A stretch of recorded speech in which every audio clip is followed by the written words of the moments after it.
Let's talk about my first drive-by shooting, that is. Yeah, I confess, Father, I confess, cause I've been living wrong. What's going on, carnalitos? So let's talk about my first drive-by shooting. This happened 30 years ago. Shit, time flies when you're having fun.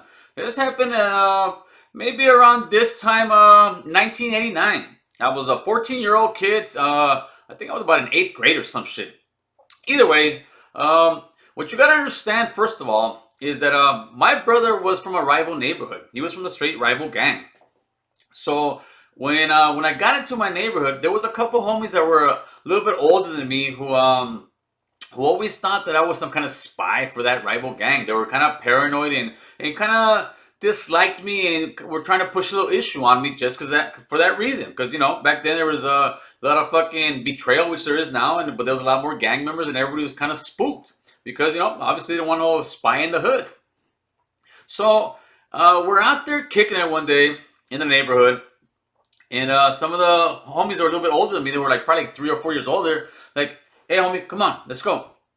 And I'm not gonna ask, where the fuck we're going. We're just gonna go. So we roll in the car. It's two homies in the front and one on the side of me. We're rolling, and they start kind of jamming me up and talking about we're gonna go take care of some business. And I'm like, all right, well, let's do this. I'm just a 14-year-old young kid fucking over here with some guys who are maybe like 17, 18 years old. So they're, a couple years older than me. Anyhow, we go to this neighborhood. We went a couple spots. Nobody was there. Finally, we went to another part of these guys' hood. And sure enough, there was about 15 or 20 guys out there. So what we did, we drove up the street one time, busted a bitch. We could see the guys are looking. What happens is when you see essays, and you see a carload of them, trust me, whoever is out there banging, they're looking out for cars, brother. They saw us bust a bitch. We came back in front of them, and they're all just looking at us.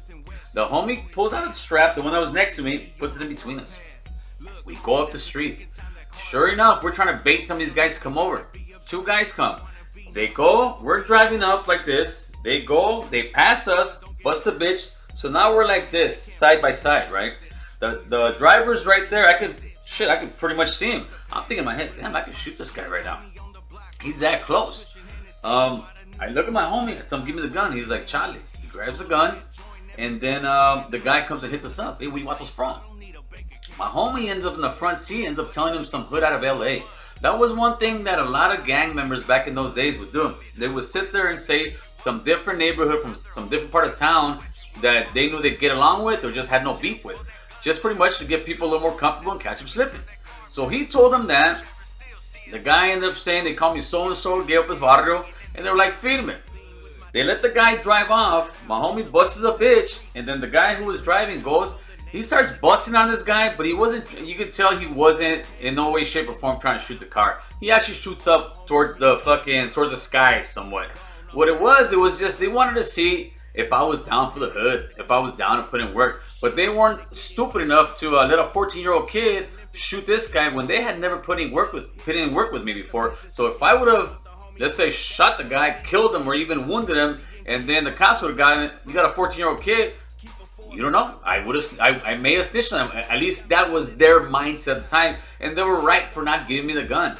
But after that, they pretty much saw that, damn, this fool's willing to put in that work. We went back to the neighborhood, and we were partying. We started partying it up, and it was more like, all right, homie popped his cherry, and that's what I did. I popped my drive-by cherry right there. I was 14 years old. I was a 14-year-old kid getting groomed by the hood. At the time, like I said, my carnal was from a rival gang, man. My mom was selling cocaine. My stepdad was a cocaine dealer too before he passed away 2 years after he got murdered. So my household was in no way, shape, or form a normal household, man.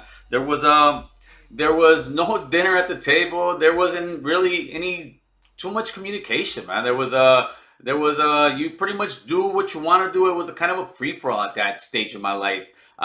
It wasn't where I didn't come home and had to call my mom and say, hey, I'm over here. It was just pretty much survive, man. So I didn't have the father figure. I didn't have the mother figure. My mom was straight gangster. My carnal was from a rival set. So pretty much it was me and the hood. It was me and the homies. And the homies, showed me love, especially after that, man. You know, you still have little beefs with the homie, but any neighborhood, any guy in a neighborhood has that.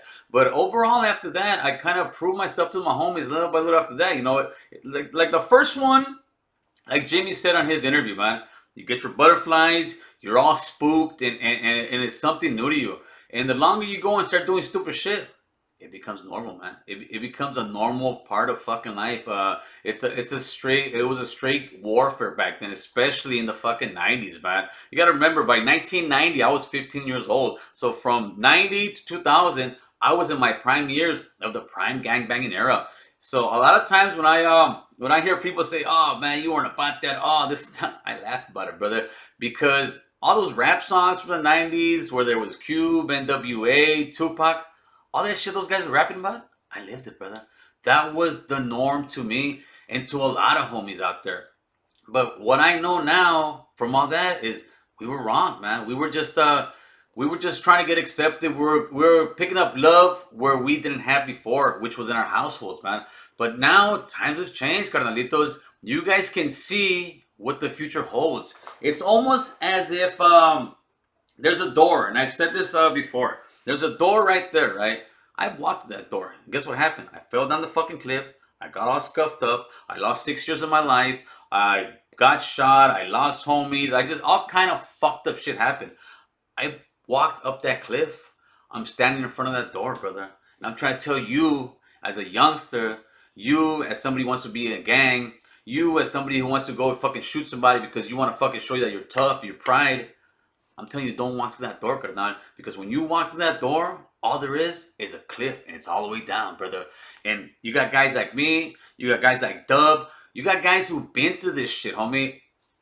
Like I said before in that last video, or a couple videos back, me and Dub's shit were like this, and Dub just ended up fucking kept it riding and went to prison, and he luckily got out, and now can sit there and share his fucking message, his story of what he's gone through. Well, now I'm sharing you my story of what I'm going through in life as far as living, dude. Out here, it's a whole different hustle, man. Out here, it's, like I said before, it's much tougher. It's much tougher when somebody can sit there and talk shit to you at work, and you gotta bite your tongue. There's plenty of times that I want to cuss somebody out, want to tell somebody to go fuck themselves, want to say a lot of stupid shit, but I've got responsibilities, man. I got a wife and kids, brother. I got grandkids.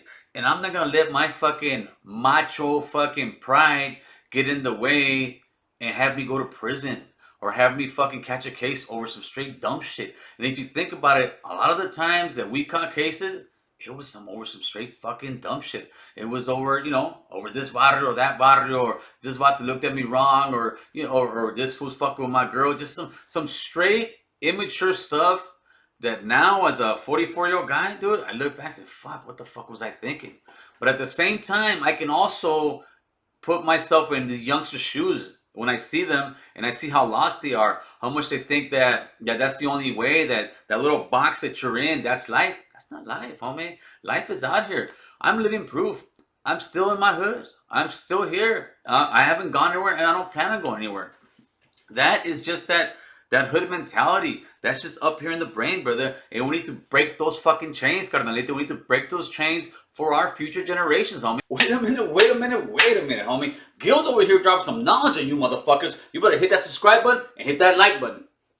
Go ahead, Gil. If you don't believe me, just go around YouTube, man. Look at all these prison channels, man. Look what they're all telling you. For the most part, all of them are pretty much telling you the same thing. Stay out of gangs. Stay out of prison. Ain't nothing cool about it. Most of the time, all you're gonna do is be stuck in an 8x12 cell if you're lucky enough to have a big enough cell like that. You're gonna be in a concrete tomb. I know you hear stories about, oh, it went down and this went down and that went down and how fucking it seems exciting. It seems like a Shawshank Redemption movie or something. But really? No, man, it's boring than a motherfucker. If you thought you've been bored, well, times that by 100 and welcome to prison. Yeah, I confess, Father, I confess, 'cause I've been living wrong.